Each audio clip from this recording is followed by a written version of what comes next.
much higher than what has to be paid now for supporting Ukraine. It's a very important, for example, Germany, that we time and again underscore this, because yeah, there is a risk of sort of maybe not fatigue, but also especially extreme right, but also extreme left parties in Germany that are both very close to Russia and the Kremlin and have a lot of understanding for Putin for some reason not explicable to me, that they use sort of the argument and say, okay, look what's all spent on Ukraine, it should be spent on us, here prices are going up, so therefore for the general public we have to remind them what the price will be if we don't do that. Apart from Ukraine, EU countries are working very closely together in many other issues in order to tackle other security threats.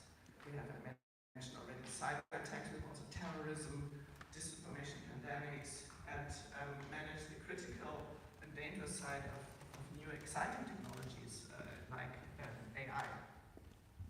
A lesson which we have all learned is that we are stronger when we collaborate and speak with one voice internationally. The EU is a powerful trade bloc with 450 million people, and this ensures influence. And it allows also the EU to protect its members from being singled out by other countries in a negative way.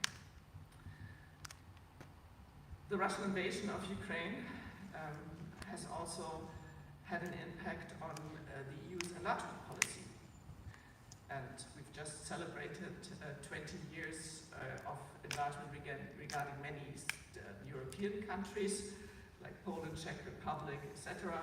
And we have had Bulgaria and Romania joining a bit later, 17 years ago, and the last member to join was Croatia 11 years ago. But since then, one must honestly say little has happened.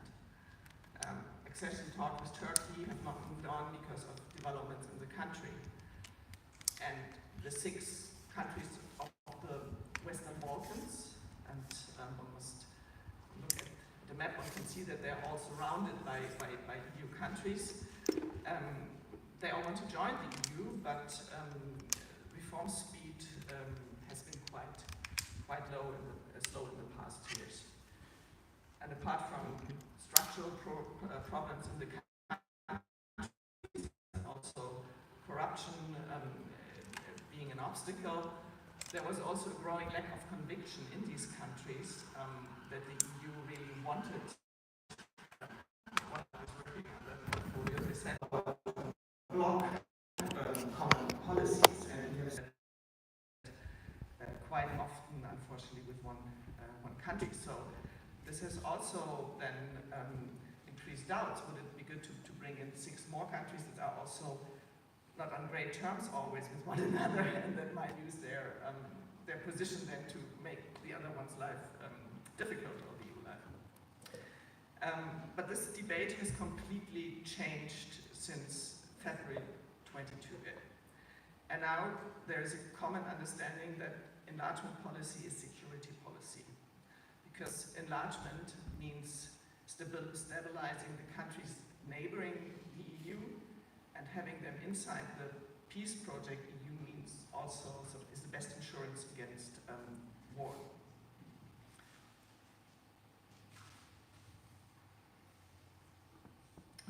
Therefore, we are now, oops, sorry, this is the wrong one.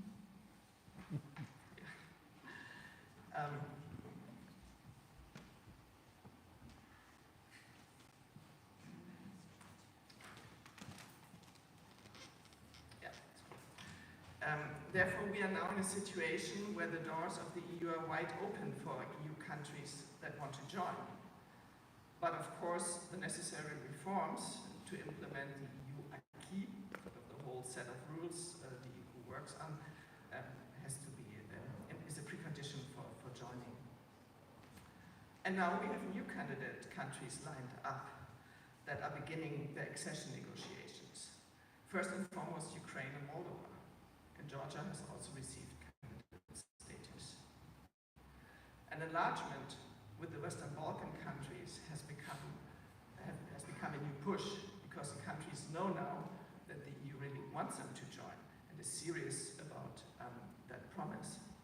To help the countries of the Western Balkans, for example, the EU has just also this week, a lot is happening this week, a big economic support plan of 6 billion euro to help to implement reforms and also to make it palpable to the general public that the EU is serious, that it's that it's beneficial for the countries to join the EU and to continue on that path. But at the same time, it is obvious, for the reasons I mentioned before, that reforming the EU system must go hand in hand with enlargement, because it is essential that a union of 35 or more will be able to act efficiently. And having then unanimous decisions, for example, in the foreign policy area, would just not be feasible. That's the view of my government. So we argue that it would be important to introduce qualified majority also in that area much more in order to remain agile.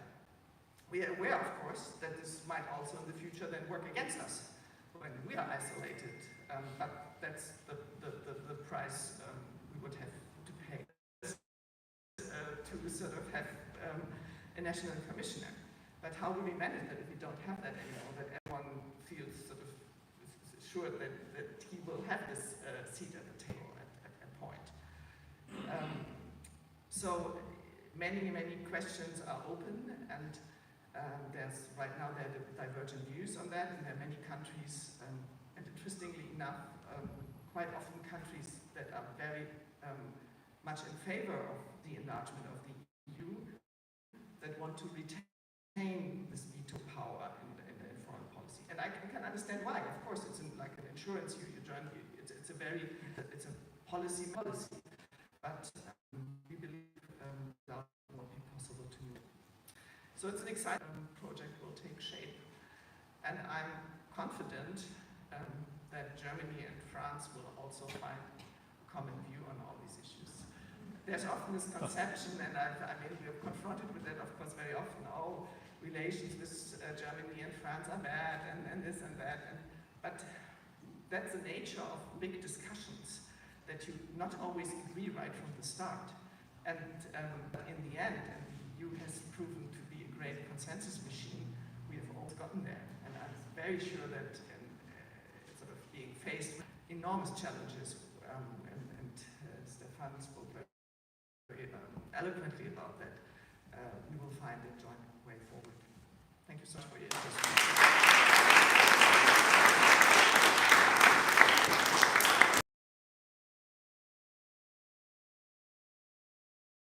Would you allow me to open the floor to get your thoughts in line?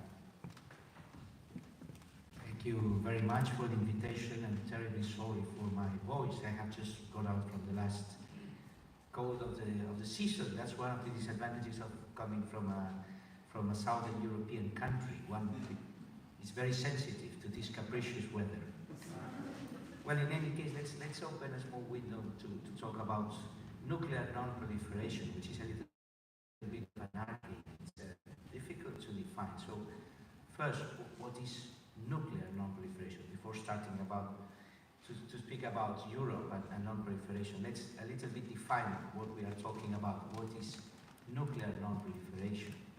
Well, it's basically the set of norms and rules, formal and informal, that the international community has given to itself in order to prevent the spread of nuclear weapons. And what does the spread of mean? Well, it would be essentially the acquisition of nuclear weapons by new countries different than the ones that already have nuclear weapons. So this is basically the concept. And why does that matter? in a world in which there are so many challenges ahead of us. We have energy, poverty, we have migrations, we have terrorism, we have every kind of issues pending. Why does the nuclear weapon matter if the only nuclear weapons that we can think of were the ones launched in Hiroshima and Nagasaki so many decades ago? Well, this is still a pending issue. In the moment of the peak of the nuclear weapons in the world, which was in the mid-80s, there were around, say, 68,000 nuclear weapons in the world, different settings. Some of them were stockpiles, some of them were active, some of them were ready to be launched.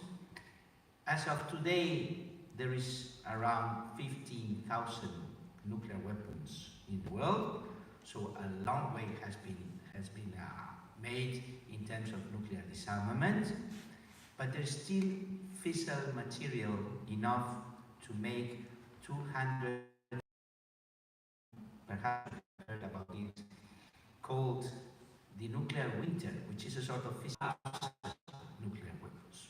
So we have to do something about that. And for that we have created this set of rules and norms, formal, informal, treaties, agreements, codes of conduct, declarations, etc., called the non-proliferation regime.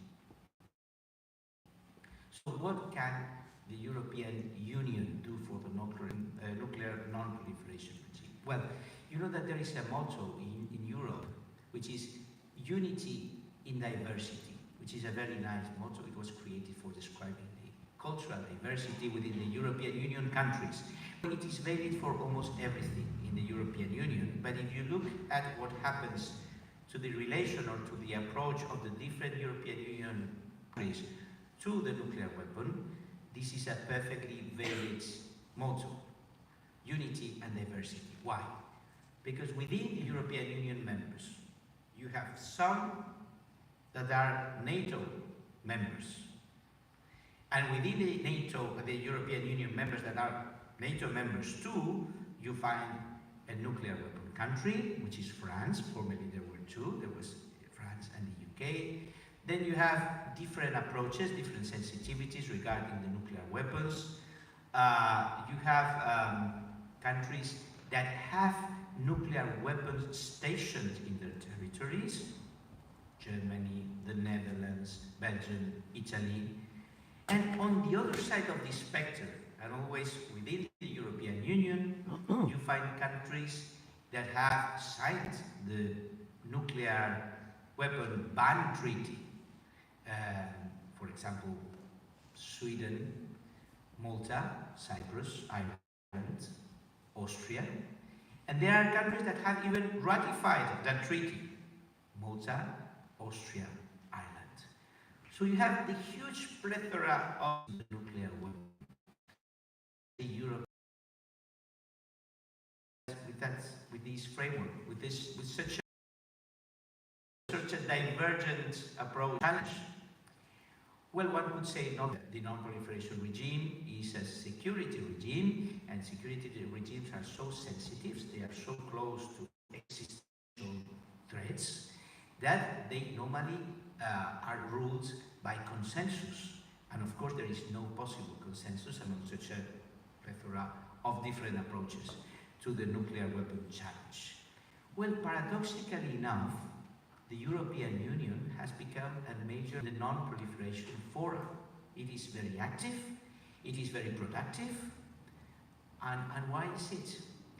Well, it is because to some extent this diversity you can find within the European Union epitomizes the diversity that you can find in the world.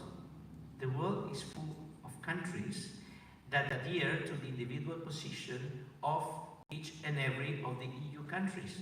There are abolitionist countries, there are nuclear weapon countries, there are de facto nuclear weapon countries, that are those that have not ratified the non-proliferation treaty, but they have the nuclear weapon. So at the end of the day, these different sensitivities are all of them enshrined in the European Union. So what the European Union can do, and does very non-proliferation is just advocating for the basics of the non-proliferation regime, the essentials, the common grounds, the pillars, those things that we could not get rid of, because if we did, that would be the normative vacuum. For example, the European Union is very much in favor of the Non-Proliferation Treaty, which is the umbrella of the whole non-proliferation regime. It is a treaty adopted in 1963 and ratified in 1997, and which is, in my view, and it's, correct me if I'm wrong, but I think it's the most non-proliferation of the CTBT, the Comprehensive Test Treaty, a very important treaty prohibiting any kind of nuclear tests, nuclear weapon tests, which was adopted in 1997. Then we have the European Union is the great advocate for the negotiation, which is a pending challenge for the international community, of fissile material ban treaty, and what is called the FMCT, the Fissile Material Cutoff Treaty. We are advocating for the work of the International Agency of Atomic Energy, sitting in Vienna, which has a prominent role in terms of non-proliferation. So again, the European Union is the big advocate of the pillars of the non-proliferation regime. You always see the European Union delegates taking the floor in every non-proliferation forum and taking the floor on behalf of the 27 members of the European Union, speaking about what they have in common, all these policies they share in spite of the obvious divergences in terms of non-proliferation. Well, one could say, so what? I mean, the European Union delegate that takes the floor, and what happens? Is there a single nuclear weapon that is destroyed because of that intervention? Well, the short answer to that would be no. Nothing really happens.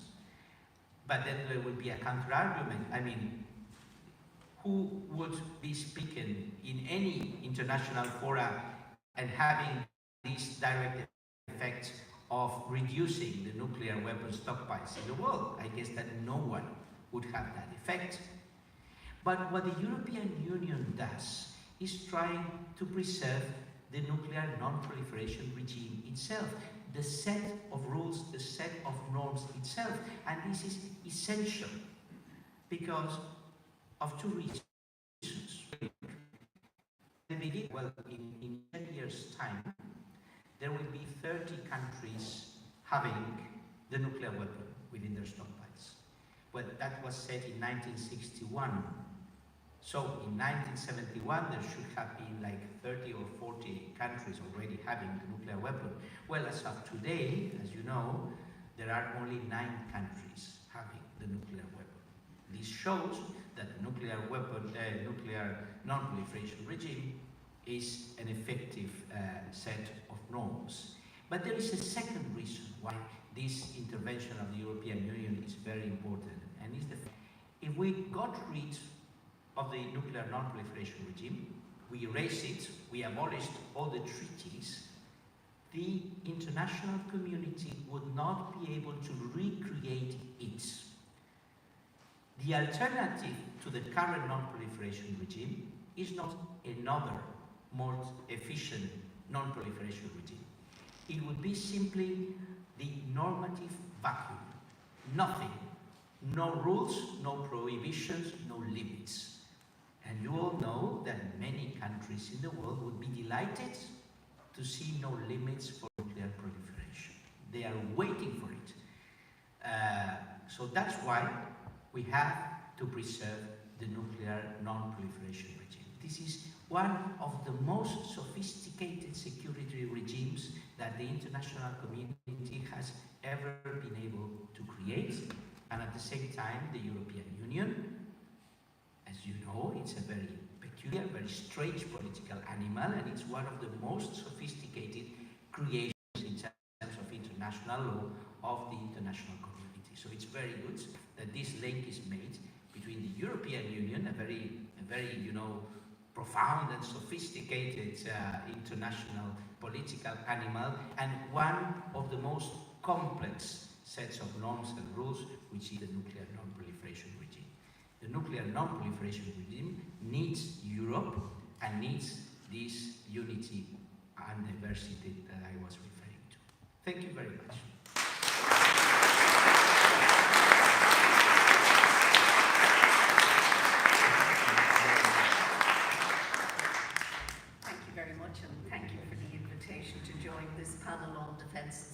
I should say from the beginning, I'm not a specialist on defence and security, but as a student of the European Union, one simply can't ignore defence and security today. The war in Ukraine was an absolute failure of deterrence. Vladimir Putin felt that he could invade a neighbouring independent country, the first interstate war in Europe since the Second World War, and could manage the costs. And that failure of deterrence was a failure also of European countries in the western half of the continent. For a long time, the Estonians, the Latvians, the Lithuanians, the Poles, the Czechs were warning the rest of the continent that Putin could not be trusted, that he was a disruptor, and that he was likely to do something. And yet, as late as 2015, after the annexation of Crimea, Nord Stream 2 was signed. In other words, Western Europe was preparing to make itself even more vulnerable to energy supplies from Russia, despite the annexation. So the absolute failure of deterrence is where we have to start from. The second comment I would make is that what we're seeing now is a geopolitical Europe struggling to emerge. And it's struggling when Ursula von der Leyen in 2019 described her commission as a geopolitical commission. She was signalling that the Juncker era was over. He had said he had a political commission, so a little twist on political was geopolitical. But of course, also the world had experienced the Trump won presidency at this stage, and so geopolitics was shifting. But nothing, I think, would have prepared her for the kind of geopolitics she confronted from the pandemic and then the war in Ukraine. So the illusions in the western half of the continent are now shattered. There are no excuses, and there shouldn't have ever been excuses. We were warned, and we didn't heed the warning. And so what's happening in my view at the moment, if you remember yesterday, in those of you who were here, with the four scenarios, the two scenarios that are at play in Europe now are firstly the piecemeal adaptation, or what I called the muddling up scenario, where the EU does certain things, it does much more in defence and security. But then the other scenarios, the scenario we heard this morning, the Macron scenario of European sovereignty or strategic autonomy. And that's where the battle is now. It's between the continuation of piecemeal, muddling up, and to really step change. And I won't predict and can't predict whether or not Europe arrives at the step change. All of the forces and factors are there to push Europe towards a step change, but it remains to be seen whether politically and in terms of capability Europe can do this. So in terms of the muddling up or the piecemeal, there was the publication of the EU Strategic Compass in March 22. It was rapidly rewritten, at least the introduction, because of the outbreak of the war. But it was an important document because firstly it was a shared strategic analysis by the EU member states of the strategic environment. It was a shared sense of the threats. So it was the beginning that this must always happen in the EU because there is such diversity that you have to slowly bring people to a a shared view of what the issues are, what the problems are, and what the threats are. But of course, parallel to that, the EU also had to react with urgency to the war in Ukraine, to begin to train the Ukrainians to use the peace facility for the first time, for the EU to buy lethal weapons, and to begin the discussion on shared procurement. But there's an enormous amount to do.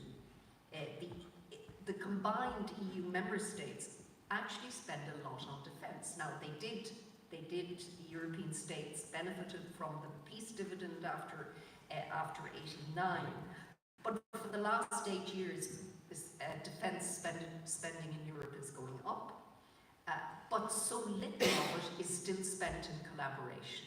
So it's one of the few areas where the sum is actually less than the parts. It's very hard in public policy that when you combine this, you expect the sum to be greater than the parts. In defence and security in Europe, it's not even, and that's the fragmentation of the defence industries, interoperability, and all that Peter knows so much more than I do, so I won't there. So for the EU, and then of course the critical relationship is the European part of NATO, because I can't envisage or don't envisage a European army emerging in the EU. That would really push the EU beyond its capability in terms of, if you have an army, you better have political union, and you have to have command and control and civilian and democratic accountability. And the EU simply is nowhere close to having the political infrastructure for this. So that means, in the first instance, it's all about a European pillar of NATO and strengthening that, and then being prepared for any shocks that might come from Washington and across the Atlantic. Will the pressures on the EU intensify in defence and security? Absolutely. But it's core state power, and those are the toughest areas for the EU to handle, where diversity is greatest. So what you see is a combination of coalitions of the willing, and whether or not you will then, over the next 5 years, and I do think there will be a Commissioner for Defence in the next Commission, so we will see more. Whether or not we arrive at something called strategic autonomy, and what might tip the EU into strategic autonomy, in my view, is a very open question, and the European states are starting way behind. And finally, one word on enlargement. There will be no stability and security in Europe unless those countries that lie both in the Western Balkans but also in that no man's land between Russia and the EU, unless they have choice about their European future. And as we know, that is a choice that Russia refuses to give these countries, and will do everything in its power to deprive them of the autonomous right to decide on their future. And we see it every night being played out in Tbilisi. The European flag isn't just an identity marker in Tbilisi. It is a marker of the choice of a people who do not want to find themselves under the yoke of whatever Russia has now become. And rightly, because if you look east to Russia or west, and I think the classical two country case studies are Ukraine and Poland. Poland had a very tough history for most of the modern period, but look at what Poland has managed as an EU member state versus the fact that Ukraine has been invaded and the blood of its people are being shed for them to claim their independence and their European future. And enlargement will be very tough and very rough, but for those of us who live in peaceful countries in the western half of the continent, we have no choice. We cannot and should not deprive the people in those in-between countries of their rights to define their Europeanness in their own way. And so I would say enlargement is the great security gold that the EU still has. Now the conditions are rough, it's going to be hard to get there. I wouldn't put a time frame on it. But will there be an enlargement of the EU? Absolutely, and it'll have to go hand in hand with internal reform in the EU. But the prospect and the prize is a Europe that has scale, but also has peace and stability. And that would probably also be a more prosperous Europe, but we shouldn't focus on the economy here. So enlargement is a geostrategic investment that the EU can make in its future, but it can't do that and forget defence and security. So the agenda of the EU is extraordinarily interconnected and complex at the moment, but the EU has, over the last decade of crisis, has shown a certain resilience. It's also a much tougher power than it was even 5 years ago. So I can't predict what happens over the next 20 years, but if we can project forward from where the EU is now, then it will be more capable in defence and security. Whether that's pillar in NATO or not, I don't know, and it will be probably on a 30-year frame, maybe less, a larger EU, but a more secure one. But that, all of that is contingent on Russia not winning in Ukraine. If Russia wins in Ukraine, all bets are off.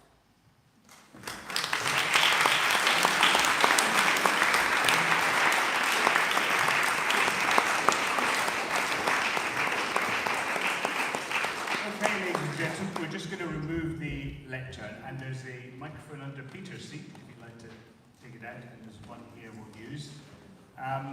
So we'll take a little group of questions in a minute. I'm going to ask one question just because it occurs to me that there's some names not been mentioned. They are the countries in NATO and not in Europe, in the European Union, namely Norway, Turkey, but also the one we're sitting in right now. There are those countries within the European Union that are neutral, which I think is these days Malta, Ireland and Austria. And then of course there's our strategic partners like the United States. Where do you see, and you don't have to answer the question about the United Kingdom in particular, but where do you see the relationship with those various geometries going? And anybody can answer that question. Oh, it's working. Somebody want to take that?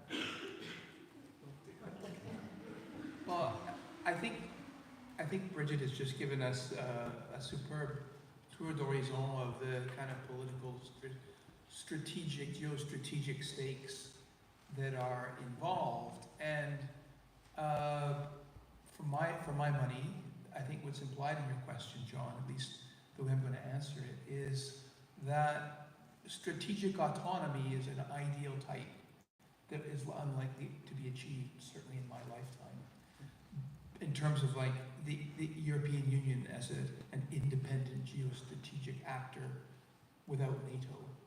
I think that the discussions underway and however far they go in terms of strengthening and expanding the European strategic kind of posture through its defense industry and greater cooperation in the armed forces of its member states should be understood as strengthening that pillar of NATO, at least in the short and medium term. And that's certainly, I think, where things will go and things should go. And of course, these countries you've mentioned are NATO members, at least I think the ones you mentioned are all NATO members. I didn't catch them all. And so it's probably a good thing, not least because we're living here in the UK, and the UK is going to be an important actor in transatlantic, North Atlantic, European security for the time to come. Scotland, in particular, has a role to play, given its kind of position facing up to the North Sea and the Arctic, a vital kind of geostrategic location. And as long as all of this is conceived as a means of strengthening NATO, as long as this quest for autonomy, whatever that means, because like sovereignty, it's something that's never fully realized in international politics. I think that in the end, our security will be strengthened, and these countries you mentioned have a central role to play in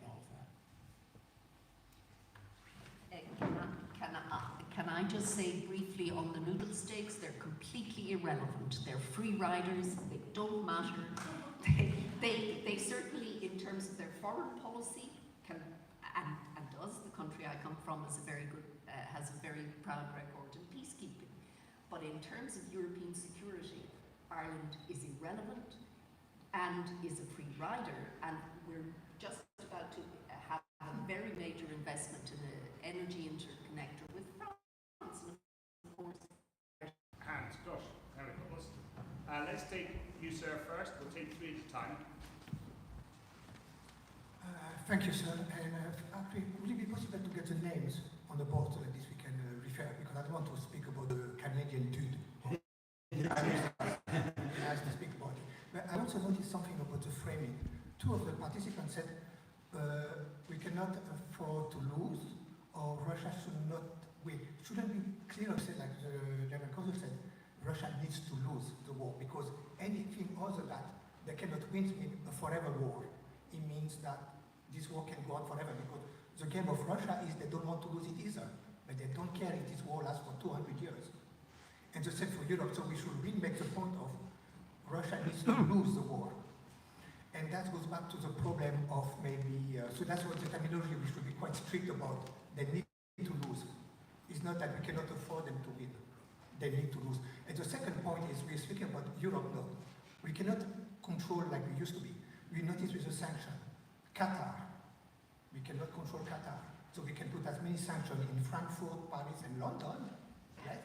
But still, the fluid will go through Qatar, and then we can realize Qatar is also the center of financing Hamas. So we can realize that Europe, we cannot be arrogant and think we can control by ourselves. And that's why we need to have this level of awareness that it's a multipolar world.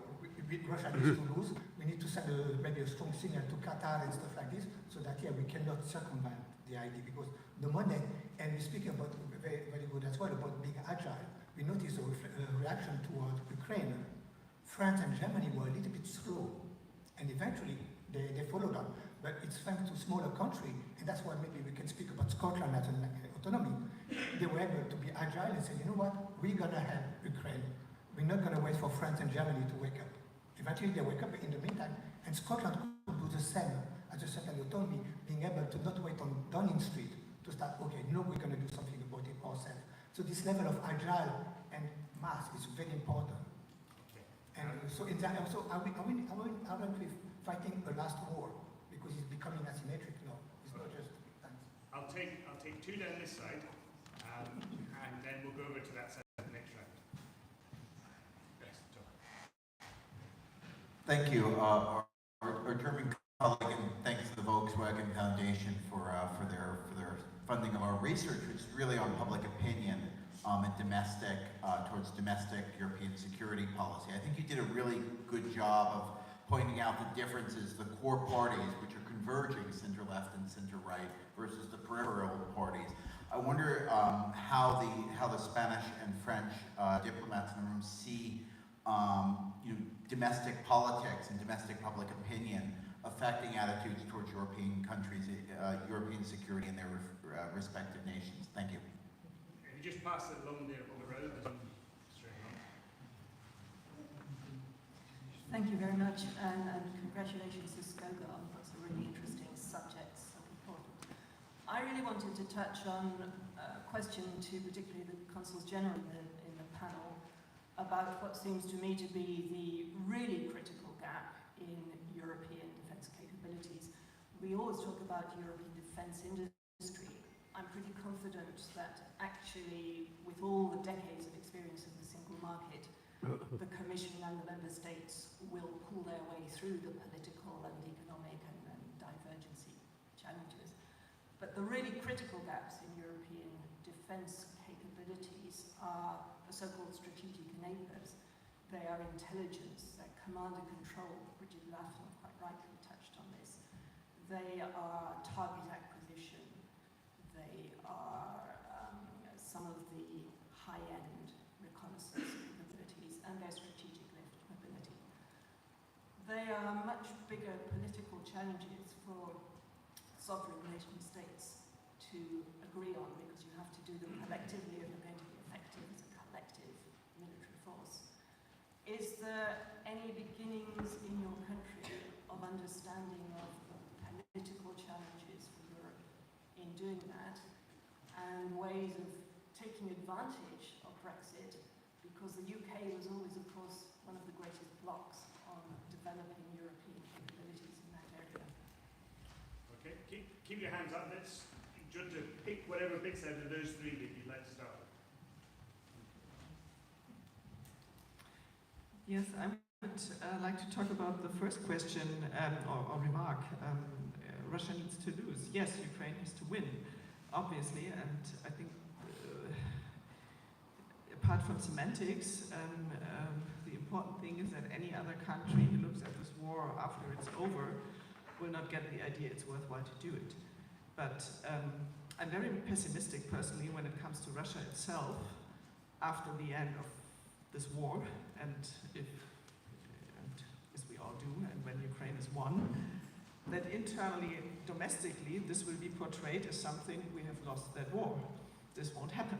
There's a propaganda machine on this will, whatever is the end of this war within Russia, it will be probably a success. So this Russia needs to lose, I agree with you, yes, in our eyes and in the eyes of countries that might be tempted to also invade a neighboring country. I hope it's not too many. But within Russia, I don't think we will ever have probably that notion, at least not on a political level. Yes, for France, I will answer to these questions. So of course, it's really important and essential that Russia has to be stopped, because we don't know what will be the next step. This is why we have to be also aggressive in the speech, and this is what Mr. Macron has made in different interviews, in different speeches. It's really important to fix some limits, and so trying to think about the, I should say, the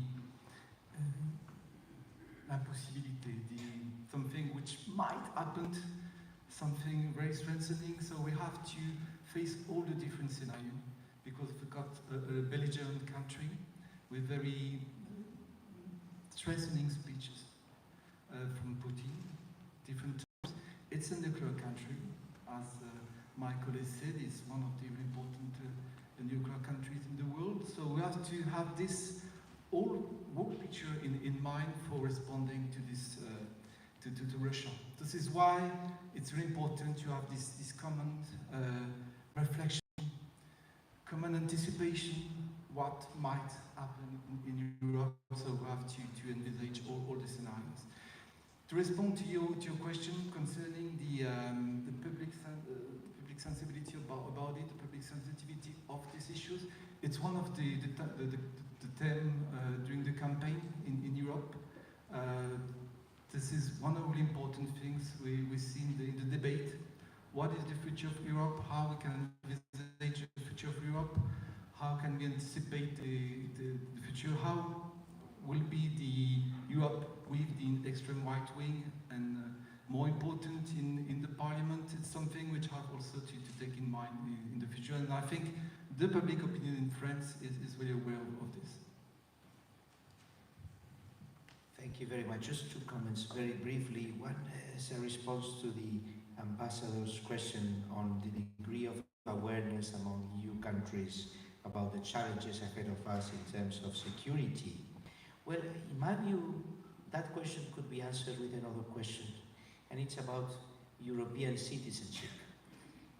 Is there European citizenship? Well, of course, on paper there is European citizens, but in practical terms, I think we are all getting there. It is a working process, and that's the real challenge. I mean, how to raise awareness among Europeans in 28 different countries about the challenges we have as a continent, as a political union.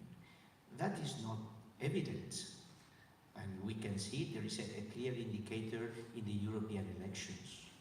I mean, we all know that many voters go to the polls in those days just with the national politics in mind, not with European politics in mind.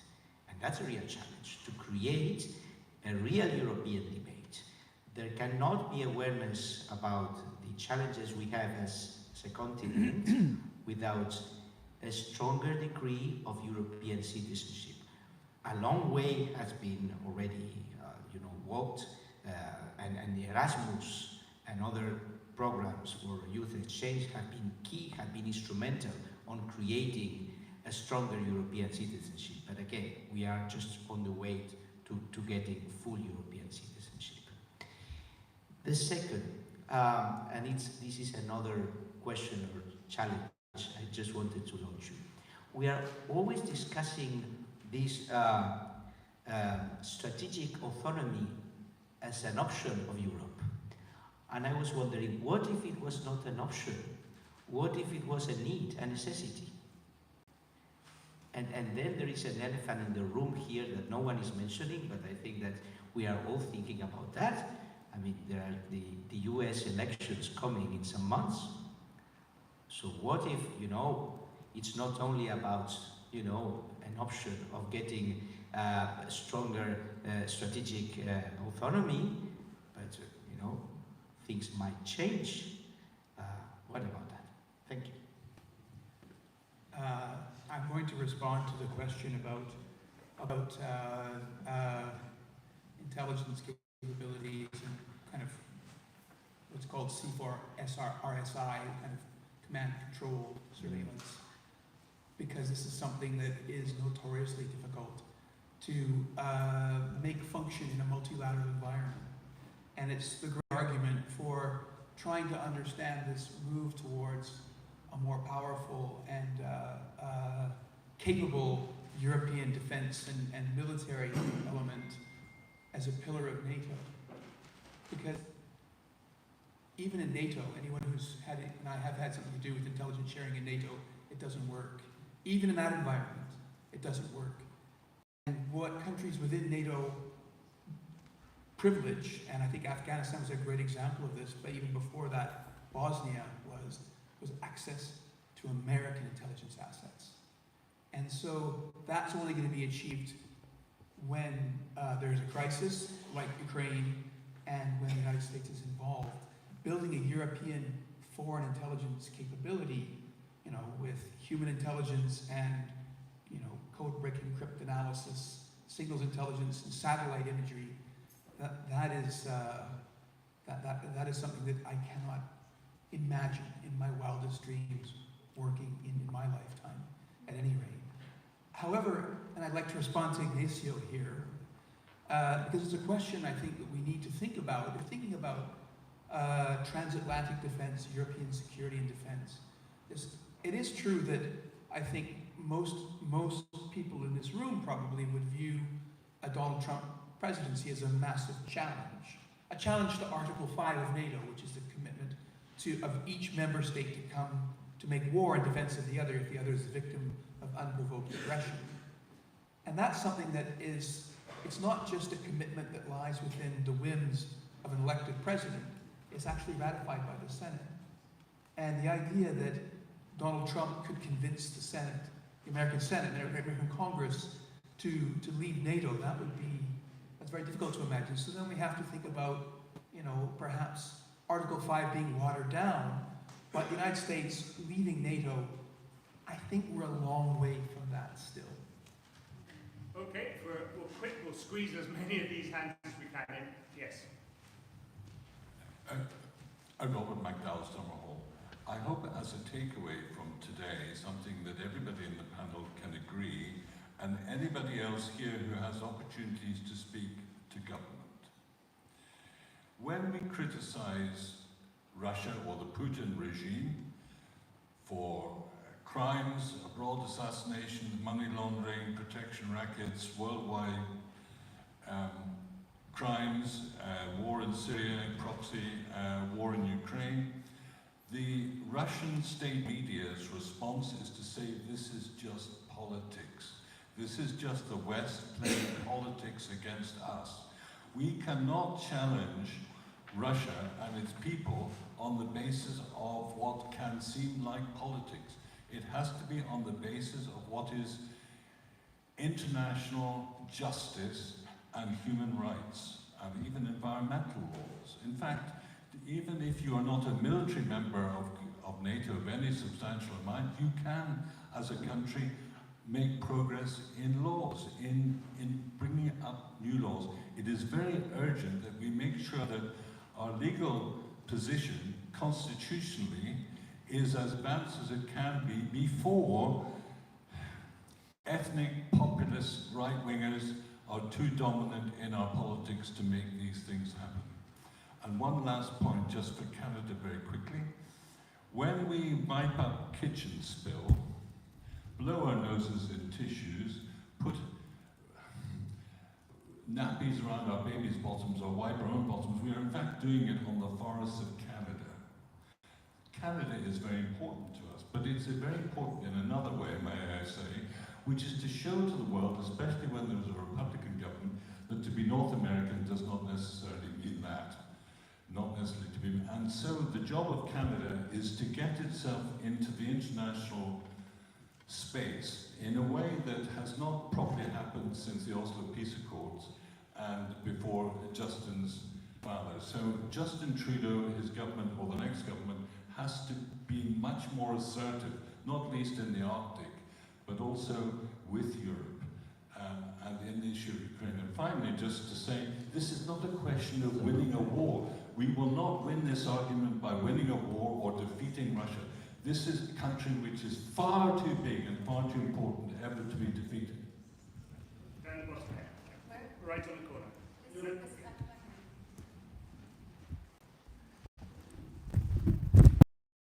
Years of demonization of Russia and China by Western mainstream.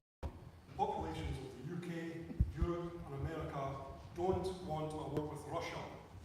Only the ruling classes and politicians seem determined to have a war with Russia and China.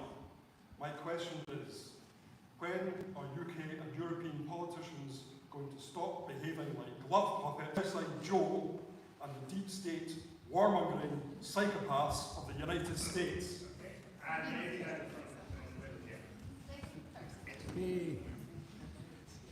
Thank you. There are just two very small stories about how Russia changes things. And then a question. My mother was 17 and when Russia invaded Poland. And according to Russia, the war didn't start until June 1941. In actual fact, Russia invaded Poland, supposedly to save it, in September of 1939. Russia also was against the Allies, then they joined them. You listen to what Russia says, it won the Second World War, not the Allies. My question actually is mostly to the French and German consuls. There had been a tripartite axis between Poland, France, Tusk. Is there any chance that that will happen?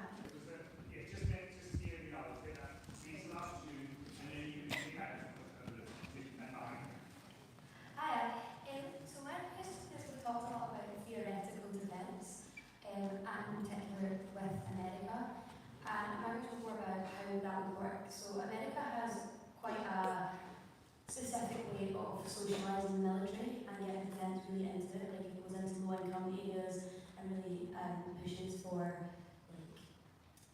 joining the military or really great pride in the military. There's a lot of very much military presence in American society, which I don't think we have, definitely not in Scotland. I don't want to generalise from Europe, but I don't think in general we have over here. So my question would be, if like Europe, would Europe want to implement something like that? Would they have to implement something like that? And if they did, how would they do that? Thank you. Thank you to the panel for your lovely contributions. My question is to Peter Jackson. You mentioned at the start of your talk quite a lot about the production of artillery shells and kind of like the dumb weapons, if you like. I wondered if you would care to comment a little bit more on what would need to be done to increase production of precision weapons, given the level of technological complexity for the average missile is a lot more than a bullet or a shell. Thank you.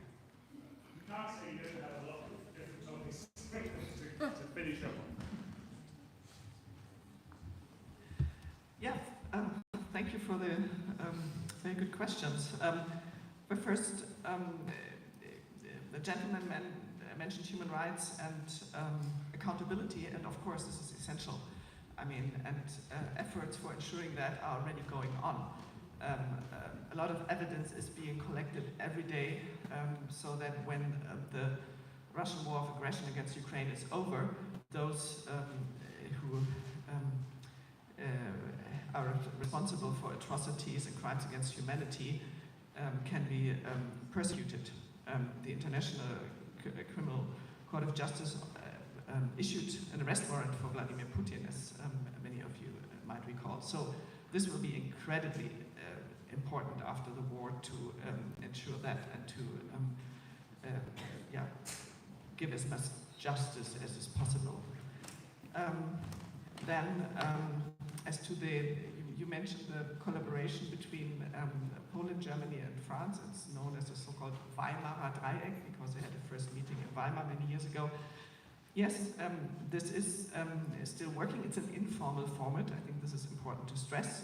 This is how we do it very often within the EU, that we meet within certain subgroups, but not to exclude others, but to sort of discuss special areas of collaboration of interest for some states. And after the recent elections in Poland and having a change in government, this is being sort of revitalized, and there are regular meetings going on that. And then last but not least, but I have to say it, no one is seeking a war with Russia. Russia is seeking a war with us. If anyone listens to the daily propaganda in Russian television, and I happen to speak Russian, then you hear that it's a daily warmongering, that people are asking to throw nuclear weapons on Berlin, London, and whatnot to destroy all of Ukraine. It's just so horrific that it goes beyond what any of us think is conceivable. Russia could end the war in Ukraine in one day. Just stop it. Go back to your own country, maybe invest in your own economy and the well-being of your citizen. But so this is how it is. So all this framing of the West is sort of seeking aggression with Russia and China. It's not the case. We just heard about how we all lacked deterrence capacities because we were not believing in anything like that. So just this as a quick last comment. Thank you.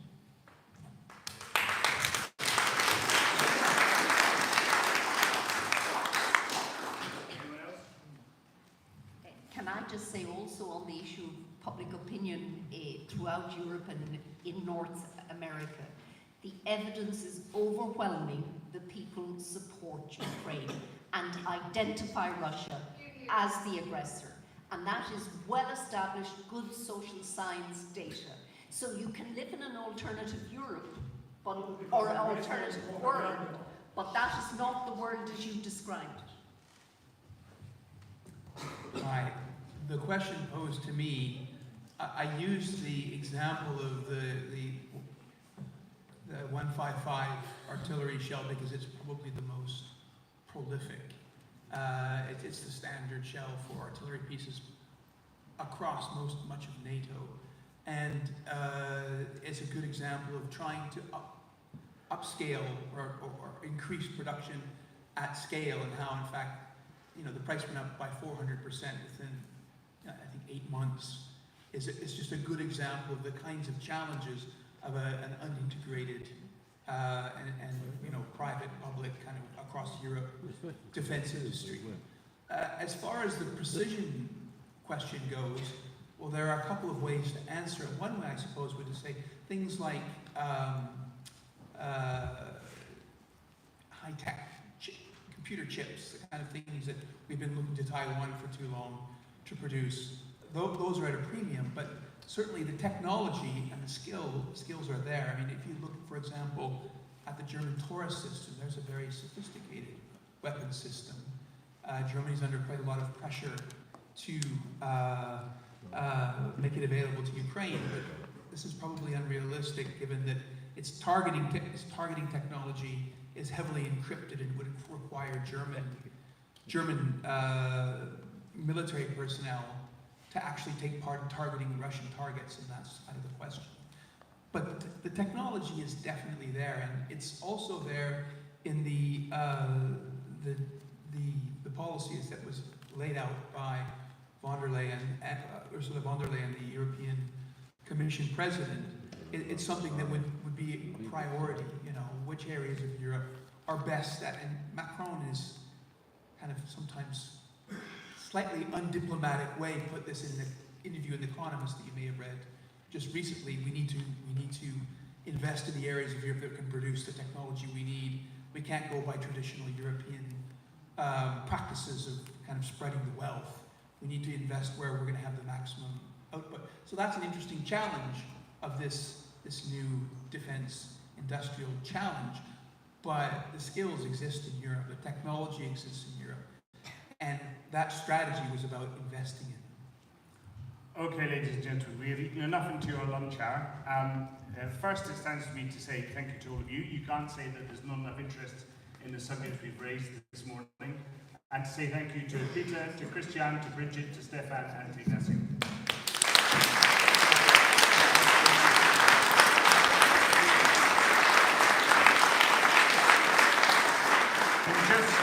Just to add our thanks to all the organisers in the European movement, and to point out that when we're talking about great Europeans, we have one sitting at the back of the room whose very foundation is in this building, but Richard DeMarco has joined us for the end of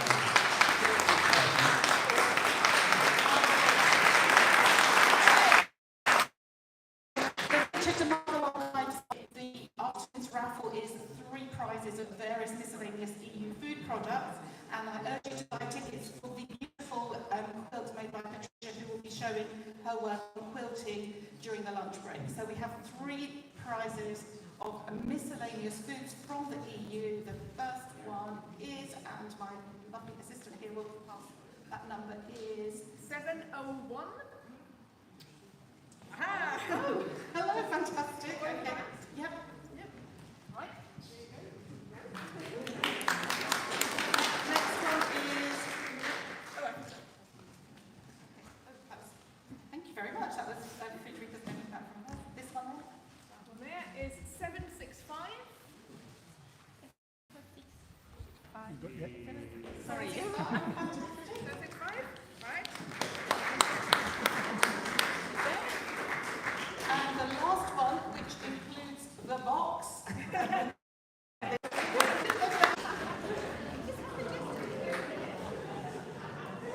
happened.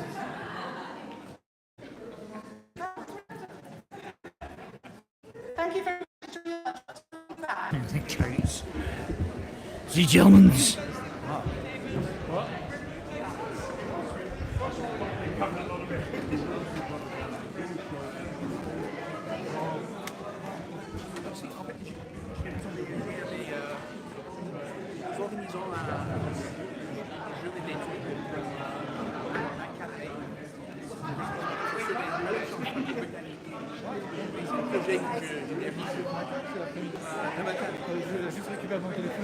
Hello there. How you doing, sir? I'm David from the Guerilla TV channel. The Guerilla, I think so. Yeah.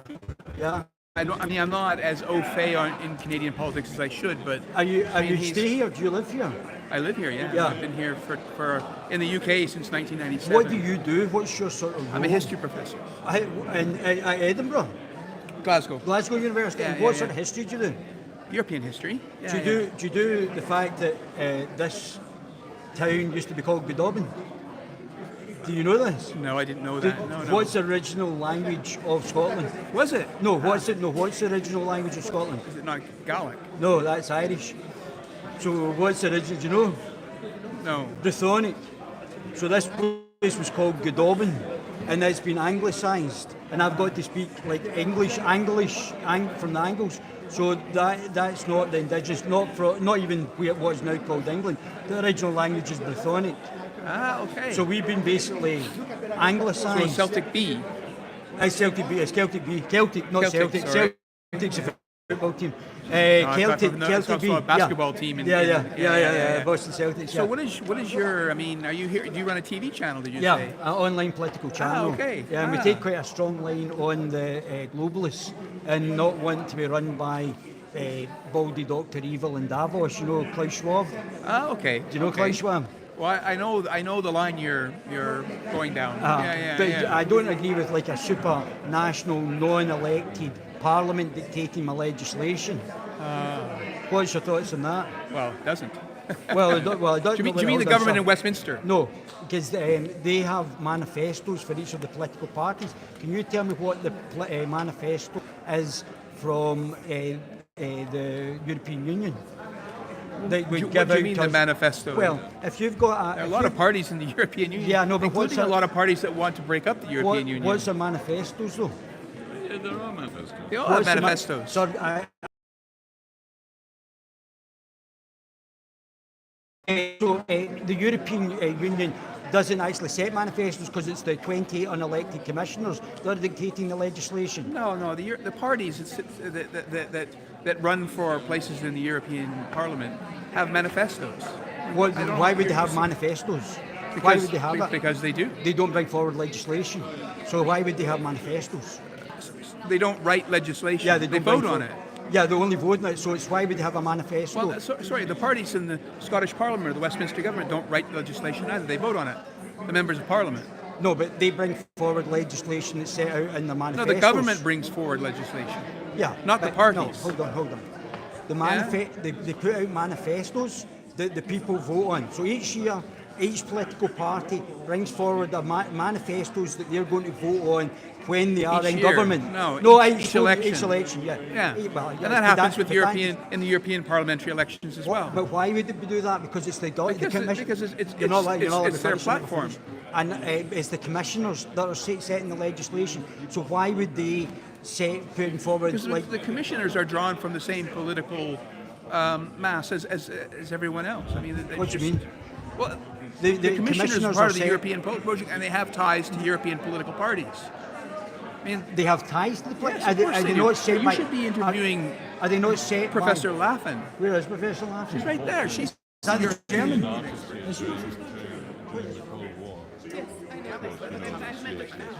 She's the expert on European politics. I'm an historian of European international relations. But Scotland is in Europe. You don't see me know what Brythonic is. You don't see me understand. No, I had no idea. That's what I'm saying. So there seems to be no, but I don't think you're alone. I think there is a historical professors who have been brought in that don't really understand. But I'm not an historian of Scotland. So it's the historians of Scotland and Europe, and if so, why would that differ?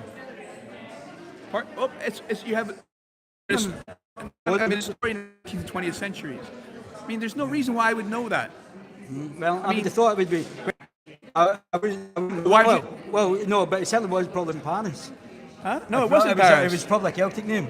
No, it wasn't. It was a Latin name. Yeah. Well, I would suggest that it probably predated the Celtic name. But you should tell people you're going to record them before you do. We're already been recording since we come in. Yeah. Anyway, I just wanted to have a Canadian joke. Okay, thank you so much. Are you from Germany? Sorry, I have to leave. Are you from Germany? Yeah, I spoke. You might have noticed. I'm just curious, do you know about Klaus Schwab's involvement? There seems to be like megalomaniac Germans always popping up somewhere. Klaus Schwab's involvement in the EU and the move towards a one world government, a one world currency. I cannot tell you anything Can you tell about the Union and the Mediterranean Barcelona process? I'm so sorry, I cannot tell you anything. I think, but do you not think this technocracy? Do you not think this technocracy is pretty embarrassing though? Is this not like the Germans? Is this not exactly like the Germans? Trying to. No. Oh my God! Honestly, can't actually answer the questions. So, a technocracy. This is what they're aiming for. A technocracy, a non-elected technocracy. They don't want to answer it. When people stop wanting to answer questions, at that point you know there's something well wrong with it. Let's see your lunches. Talk to anybody else.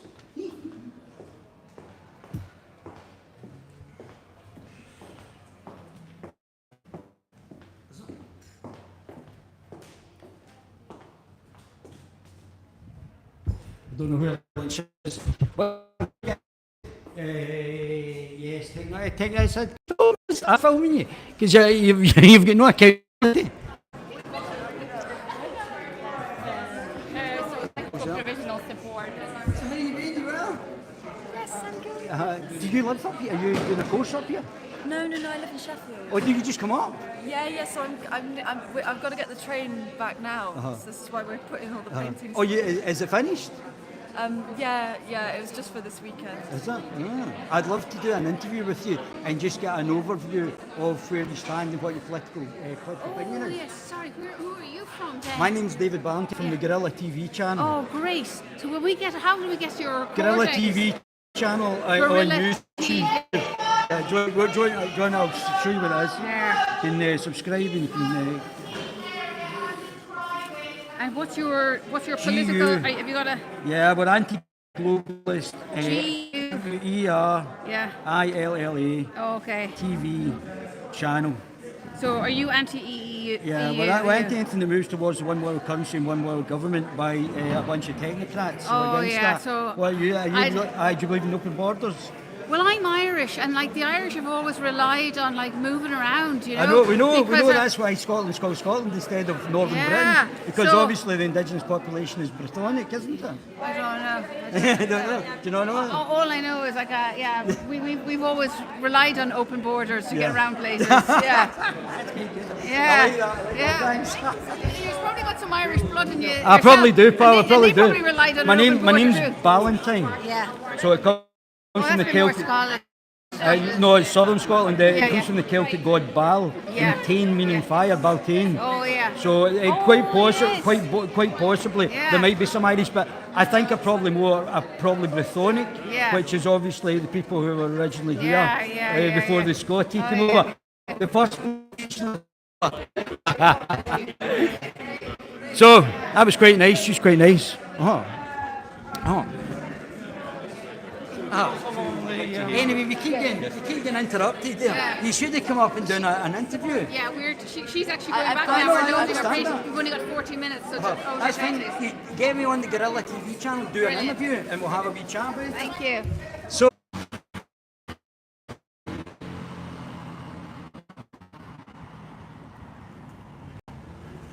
And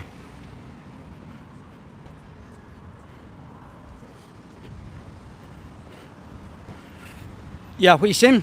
Just can you repeat? Say that again, John. You see that? Yeah, these groups are funding each other, so they become cyclical. They fund the universities. Universities fund these specific groups. So the universities are now a place of politicisation. At the same time, while they're being politicised, they're bringing out wee commie jihadists, and then they're refunding undemocratic EU globalists.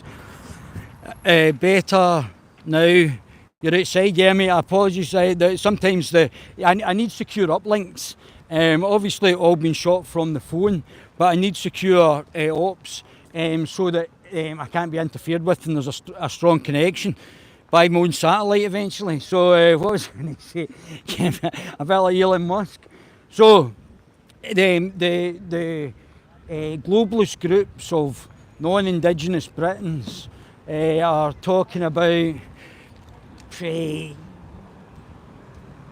non-British stuff, legislation that's getting foisted upon other.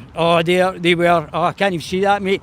Just copy that and retype it in. I'll answer that. And then they're getting wee commie things, and they've got no respect. You have Canadians talking about European history, don't even know the history of what is now called Scotland, but should probably be called Northern Britain.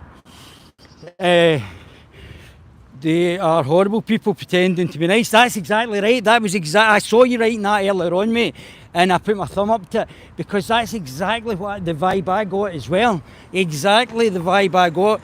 Some people, you can tell by their inward passive aggressiveness that they're actually not nice people, and I totally got that. They should go to Ukraine if they want that so much. They'll be quite happy to send you, having no accountability, not prepared to put their own lives on the line, but send your sons and daughters for it. You go, if you want your project, you go and fight. And having an anti-war stance for these globalist shills, which is what we are. I mean, imagine that.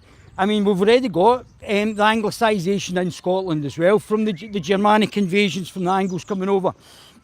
And we're already called Scotland because of the Irish-Scottish tribe again invading again. So I probably didn't understand, but that Scotland should be speaking Brythonic and not called Scotland, which is the land of the Scots. This is the land of the Britons. And Strathclyde. Now, as that woman rightly pointed out, I might be part Irish, but I still think we should have more respect for the indigenous population, which is Brythonic, and we speak, or would be British, or a Briton rather than British, a Briton of Strathclyde, and speak Brythonic, which is not Scottish, which is the Irish tribe. There's nothing wrong with being Scottish or Irish in Scotland, or in what is now called Scotland, but it's a wee bit of a disrespect. It's a bit like me going to Ireland and saying this is now Britain. It's the same point. In fact, that's potentially what's actually happened in Northern Ireland. People from southern Scotland have gone to Ireland just the way the Scots came before to Scotland and called itself the place that they've actually come from. Northern Ireland is British, Brythonic, and the Republic of Ireland is Scotia Island, small like Hibernian, big Hibernian. But the reality is that Ireland is Irish and should be speaking Gaelic, which is just a dialect of Irish, and we shouldn't be speaking German, which is English, Anglish, and we should be speaking Brythonic. We should have a bit of respect of our own indigenous culture and traditions, which means that Scotland would no longer be called Scotland. Scots pirates have wanted this land. Well, that's like saying that this is Norseland because we have got a degree of ancestry from Norway. So it's not. We need to decolonise away from the globalists, and that's what we're listening there. But yeah, I totally got that passive German arrogance, and it's funny that and you get it sometimes from English as well. So the further south you go, because obviously a lot of people in England aren't actually English. A lot of them are actually the underlying Brythonic. But you get a degree of arrogance that you get from the Germans as well, from the English. And I might be part English as well, part European as well. So that I might be part Irish, part European. I don't know. I haven't done my DNA yet. But that rudeness, that passive aggressiveness that you get as well is obviously from the Germanic roots, because I was totally feeling exactly the same way. Just arrogance, rude entitlement, and the fact that we should start calling Edinburgh Godobin instead of I think it's Germanic, Edinburgh, from its Brythonic roots. So, yeah, but they feel it full of their own importance, yeah. And then you've got Baldy Dr. Evil in Davos, who's also Germanic. I don't know what it is with these, son of a Nazi. I don't know what it is with these Germans popping up every so often with egos that are monumental, or all want to have the globalist agenda, the commie globalist agenda, while being a bunch of corporatists and wanting special treatment for the corporations that they're involved in. Massive egos, mate, absolutely massive. And then millions of people have to go to war and stop their egotism. Oh, let's all join up and I will control you with no accountability. And then, we can't answer any questions. If they can't answer questions, they shouldn't be on a political stage. There's nobody I wouldn't debate in Scotland or further afield. Nobody I wouldn't debate. Nobody who's actually living with me on a political level. And the reason that people can stop a debate with me is because they don't have the answers. They don't have the answers to the questions that I'm posing. So they have not got the ability to live with me. They're always wanting to force other people to go fight their battles. Of course they do. But they've not. It's not only that's what they want to do, which is right. They want to kill your children by getting them to fight their globalist shill battles. and kill other Europeans. So they're still killing, these people are still killing other Europeans, whether it's the Ukrainians or the Russians. But and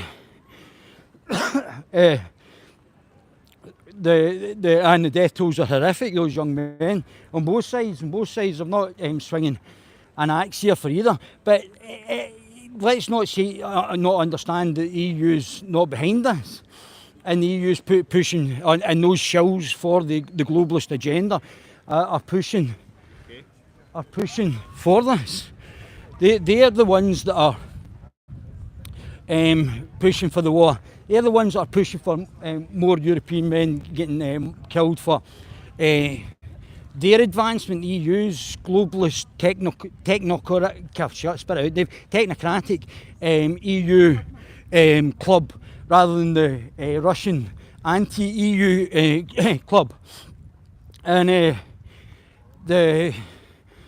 it's still an undemocratic constitution anyway, where 28 unelected commissioners are dictating the legislation.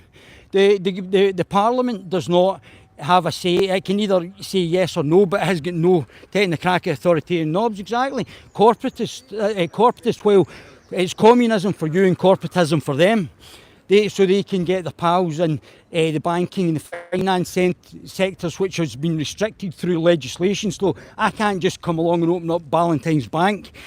I can't set up I was already a qualified stockbroker, financial advisor. I've got a degree in financial services. I'm no longer authorised, not through anything I've done, to give any financial advice, because they changed the goalposts. Because so that they could restrict competition and enrich the globalist shill pals. We're going to change all that. That's all going. That's finished. They're done. So we're not pandering to any one of these globalists, and we will bring in legislation that will change all that. It's all for them and for you, but they dress it up, care and help. Of course. That's exactly what they're doing. It's cream for me, and here's a shit sandwich for you. And what we'll do is we'll bring in more legislation, more and more legislation to make it harder and harder for you to get a job, start a company, and we'll just bring in fines and do other things to make your life a living hell. And that's what they'll do. So that's basically the issue there. And illegal immigration. There was a girl raped, a 16-year-old girl raped. She had a boyfriend. Boyfriend apparently, allegedly as just now, took her out to the woods where she was gang raped. I brought them up. She was gang raped by 10 guys, 10 children. They say they were children of immigrants, but I would suggest they're probably Muslim, because obviously Muhammad was a rapist. And he had sex slaves. So if you've got a prophet or a religion that advocates raping people, then they do care about actual crime. They don't care about actual crime. They don't give a shit. Then you bring up children. So this girl was gang raped. The rape was put in social media, and that's because that's them, those people in there that basically did that. That's their fault, and for their project. They love criminals and beasts, yeah. They don't care what happens to you. They're using, even Baldy John is bringing in, diversity. What that twat Humza Useless said, diversity, on a stage looking out to, I'm telling you, I was there, an audience that was all white commies. And all white commies, Dishonest John, Baldy John, Dishonest Baldy John. Was waffling on about diversity. Diversity. So you basically, what you're saying is you want to ethnically cleanse the indigenous population that's already here. That's basically what you're saying. Same with DEI. DEI is an ethnic cleansing of the indigenous population by Baldy John and the sellout commie globalist scum. And that's what it is. And we have to start recognising that that's what these people are. Diversity has clearly not been a strength. Well, certainly not for some people, and some people have had to suffer more than others, but it's done to A, undermine the country, B, to diversify it. So like that guy who's at Glasgow University not knowing what Brythonic is and telling me lectures on European history. Well, now it's modern European history apparently. So he would probably know about the involvement of the Bilderberg Group and the Union of the Mediterranean and the Treaty of the Union of the Mediterranean and the Barcelona process. And also, which were all signed up by the Conservative Party, who are now all of a sudden, after 4 years of doing absolutely jack diddly,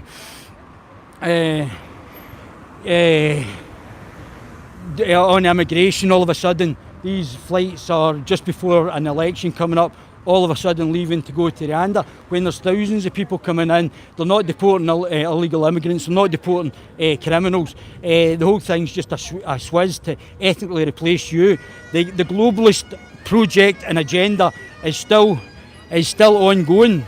There is no change on the globalist agenda, and the Conservatives are right at the heart of it. The globalist, one world, so-called progressive,